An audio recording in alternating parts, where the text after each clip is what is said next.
Starting at number 10, we have Gal Gadot.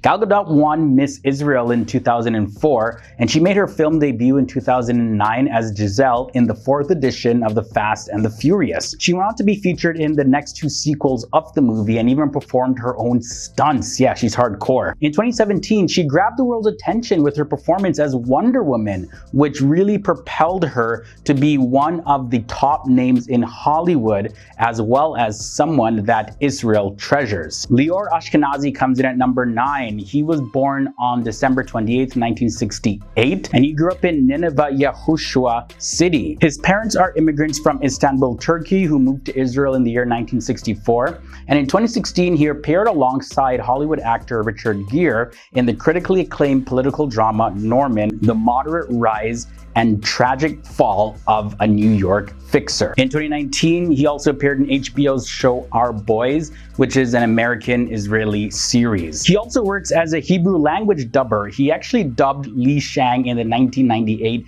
Disney film Mulan, and also 2005 movie Bolt as well. Oded Fehr comes in at number 8. Oded Fehr was born in Tel Aviv in 1970, but is now based in the United States, and he appeared in TV series like Law & Order, as well as NCIS. He also was cast in many successful movies like Resident Evil and also The Mummy.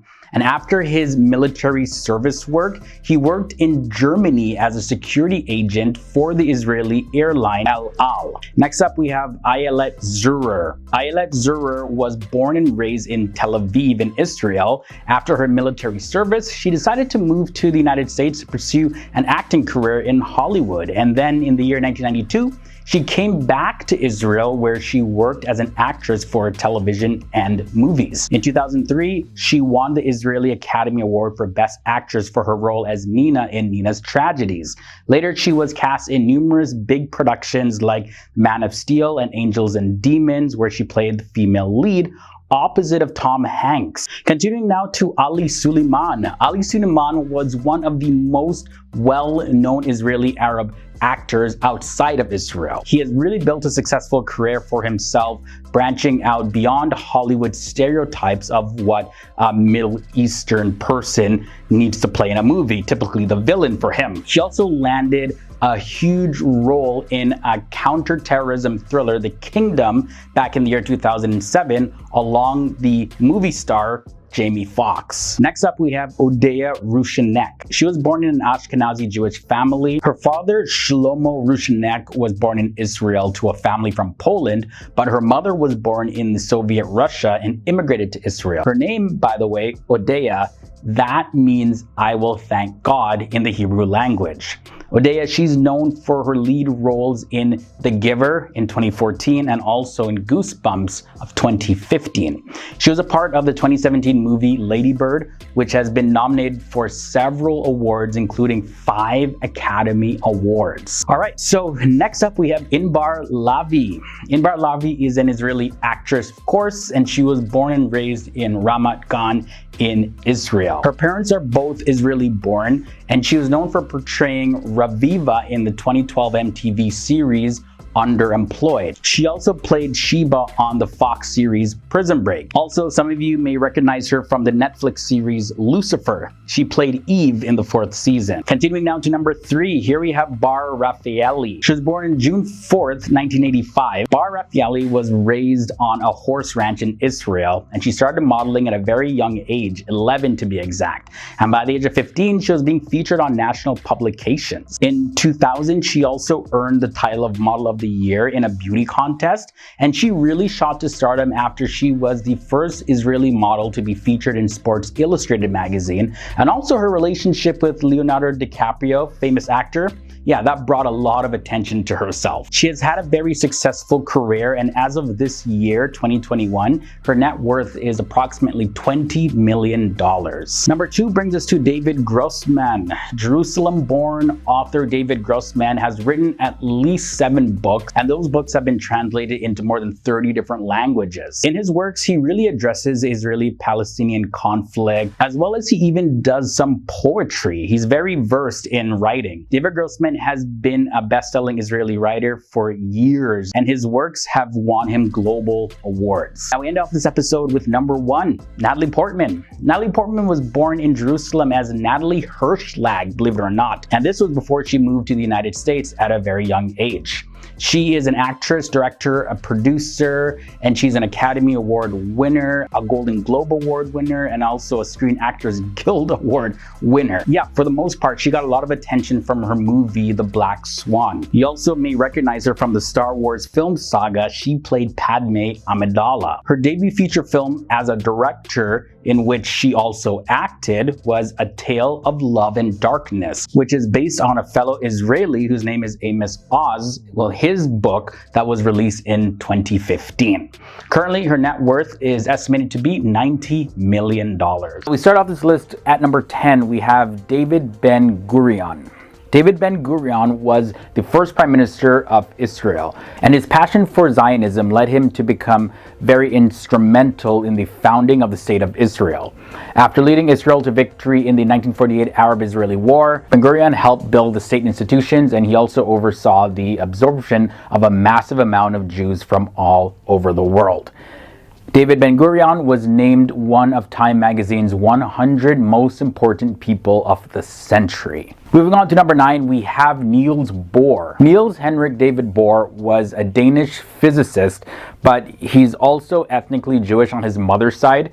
He made fundamental contributions to the understanding of atoms as well as to the understanding of quantum mechanics, for which he received the Nobel Prize for in physics in the year 1922. He was also part of the team of physicists who worked on the Manhattan Project. And if you're not familiar with that term, that was the code name for the research and development tasks during World War II that produced the first nuclear weapons. Niels Bohr is regarded as one of the most influential physicists of the 20th century. From there, we move on to number 8. We have Elie Wiesel. The Holocaust survivor Eliezer, or Elie Wiesel, gained worldwide recognition as a witness to the Holocaust. So in his works, he wrote about surviving in concentration camps and the inhumanity that he witnessed on a day-to-day basis. At the age of just 15 years old, he was separated from his mom and his sister at Auschwitz, and he never saw them again. Elie Wiesel dedicated his life to writing about Judaism, the experiences of the Holocaust, as well as the moral responsibility of everyone to fight all forms of inhumanity. From there, we look at Baruch de Spinoza. Baruch, or Benedict de Spinoza, was a Dutch philosopher of Portuguese Jewish descent. Now, the scope and the importance of Baruch de Spinoza's work wasn't really fully realized until the years after he passed away. Now, today he's considered to be one of the great rationalists of the 17th century when it comes to philosophy, and he laid a lot of the groundwork for the 18th century Enlightenment as well as modern biblical criticism. On top of that, he's also considered one of Western philosophy's most important philosophers. Next up on this list is a man that you probably all have heard of, Sigmund Freud. Sigmund Freud was born Sigismund Shlomo Freud to Galician Jewish parents, and he was an Austrian psychiatrist who founded the psychoanalytical branch of psychology. Freud is best known for his theories of the unconscious mind and the defense mechanisms of repressing memories, and is also known for creating the clinical practice of psychoanalysis for curing psychopathology through dialogue. Freud is also known for his controversial redefinition of sexual desires as the primary motivational energy of human life and his therapeutic techniques. Halfway in at number 5, we have Maimonides. Moses Maimonides, also known as the Rambam. Well, he was a Jewish rabbi, a physician, as well as a philosopher in Spain, Morocco, and Egypt during the Middle Ages. He was pretty much the top medieval Jewish philosopher whose ideas also influenced a lot of the non-Jewish world. One of the central teachings of Maimonides' philosophy is that it is impossible for the truths arrived at by human intellect to contradict those revealed by God. Now, although his works on Jewish law and ethics were initially met with a whole lot of opposition during his lifetime, he was later, well, after he passed away, acknowledged as one of the foremost philosophers in Jewish history. And today, his work and his views are considered a cornerstone of Jewish thought and study. Now, I couldn't do this episode without mentioning Albert Einstein. He's at number 4. He's one of the most referenced people on this list. Albert Einstein was a German-born theoretical physicist, and he was born into a family of Ashkenazi Jews. He, of course, is best known for his theory of relativity, and specifically mass energy equivalence, E equals mc squared. That's also the most famous equation of the 20th century. Einstein had received the 1921 Nobel Prize in Physics, and I quote, for his services to theoretical physics, especially for his discovery of the law of photoelectric effect. Einstein published over 300 scientific works in his lifetime and over 150 non-scientific works. And in the year 1999, Time magazine named him the person of the century. Also, nowadays, the name Einstein has become synonymous with the word genius. Number 3 brings us Abraham. Well, technically, he was the biological progenitor of the Jewish people, but he is often classified as the first Jew. Either way, Jewish, Christian, and Muslim traditions view Abraham as the father of the Israelites, as well as the Ishmaelites, and also the Edomite people. He is also widely regarded as the patriarch of Judaism and also the founding father of monotheism. Abraham can also be translated as father of a multitude. And on top of that, originally his name was Abram, but it was changed by God to Abraham. But Abram meant high or exalted father. Definitely a fitting name. Judaism, Christianity, and Islam are often referred to as the Abrahamic religions because of the significance of Abraham in their religion. For his recognition of God as the supreme deity, Abraham was blessed and promised countless offspring. Number 2 brings us Moses. Moses was a prophet as well as a messenger in Jewish, Christian, and Islamic religions. He was of the Israelite tribe Levi, who was given the Torah by God, which included the 10 Commandments. But for the most part, Jew, the term, I just want to clarify this, later on it became a term that was used for all Israelites, including those from the tribe of Levi, like Moses. Either way, Moses was born into a Hebrew family, and he was then adopted into the Egyptian royal family, and then God used Moses to unleash 10 plagues on Egypt, and he led the Hebrew slaves out of Egypt, and that's where he performed the very famous parting of the Red Sea. We end this episode off at number 1. We have Jesus. Out of Abraham and Moses, Jesus is the one specifically from the lineage of Judah, where we get the term Jew from. Jesus is the founding figure in Christianity, and Christianity is a religion that shaped Europe as well as much of the world.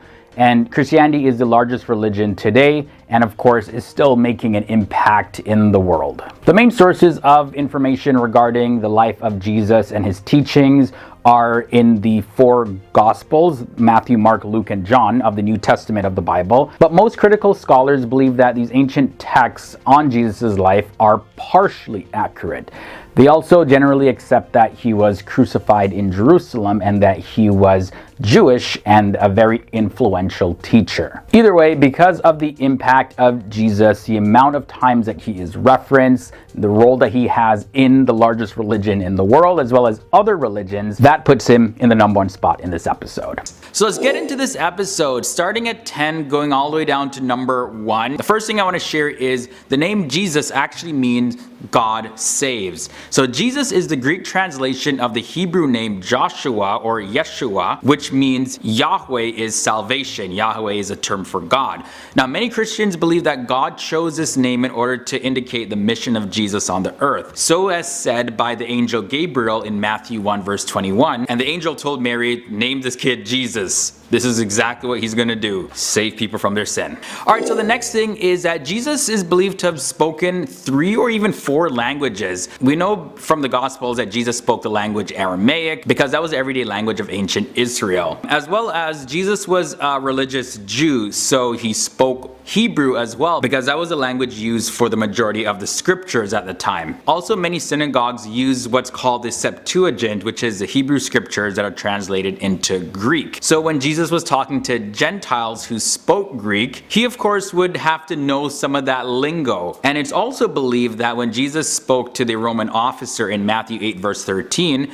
that he spoke to him in Latin. But that can't necessarily be verified though. It's just a belief that some scholars have. Now, contrary to popular belief, nobody actually really knows how many men visited baby Jesus. So the biblical magi in Christian tradition, they're referred to as the three wise men or the three kings in the nativity story. When we talk about celebrating Christmas, you see all those fancy backdrops and everything. However, the Bible doesn't actually say how many men they were. It just mentions that the guys came and they brought gifts: gold, frankincense, and myrrh. So early Christians probably believed that because it mentioned three types of gift, it was one gift per person. Even some Christians believe that there are up to 12 magi who visited baby Jesus. Also, a very surprising fact, Jesus was probably not that handsome at all.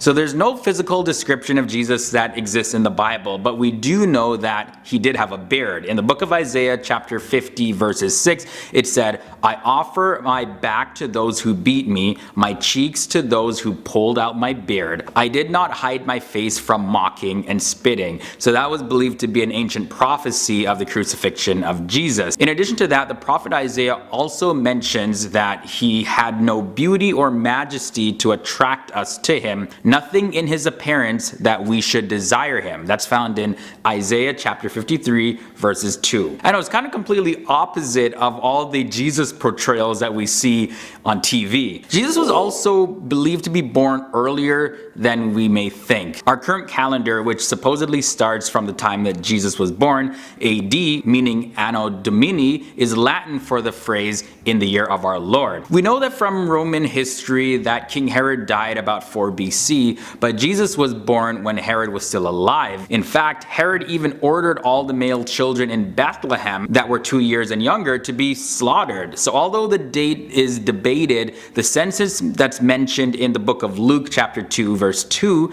is estimated to have been around 6 BC. So it's believed that Jesus was actually born between 6 and 4 BC, not 1 AD. Speaking about Jesus' birth, he also probably wasn't even born on December 25th. Most of the world celebrates Christmas on December 25th, but that's not actually Jesus' birthday. Early Christian leaders like Hippolytus, they began observing Christ's birth on this date. So over time it became the accepted date for the celebration, but many scholars actually question the accuracy of this date, and they doubt that shepherds would be out at night looking after their sheep during the coldest time of the year, as mentioned in the Bible. So looking at that, they believe that Jesus was actually born sometime in the fall. Did you know that Jesus also had siblings? The book of Mark names 4 brothers. There's James, Joseph, Jude, and Simon, and at least 2 sisters of Jesus. Now, of course, it's been a little bit controversial because Jesus' mother is believed to have been a virgin. So like, where do these other children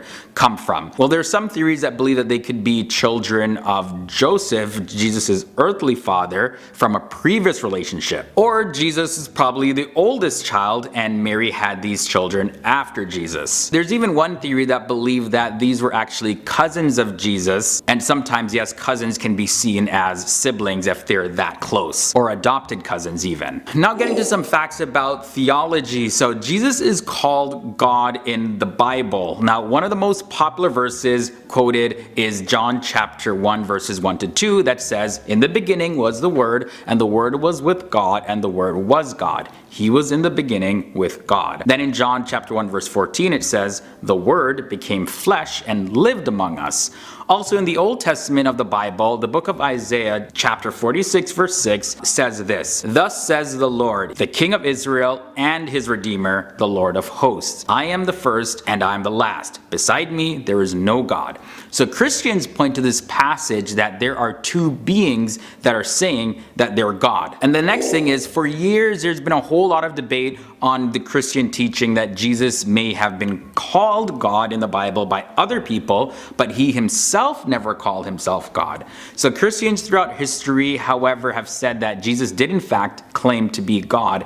And the verse used oftentimes is John 8 verse 5, which says, "Very truly I tell you," Jesus answered, "before Abraham was, I am." Now this is believed to be the same phrase from the Old Testament book of Exodus when Moses asked God what his name was, and God says, "I am that I am." So Christians say, well, Jesus says, "I am," before Abraham was born, and Abraham was born way before Jesus. So clearly, he's God. And the final thing I want to share with you is that one of the most common beliefs is that Jesus just had 12 disciples. However, Jesus in fact had upwards of 120 or even more disciples. In the book of Acts, we see that there are 120 disciples gathered together before Peter speaks to them. The belief that Jesus only had 12 disciples stems from Jesus appointing 12 of his disciples to be apostles. Now, apostles were like the main disciples, his inner circle, those that were with him most of the time, and they were also commanded to go into the world and share the teachings of Jesus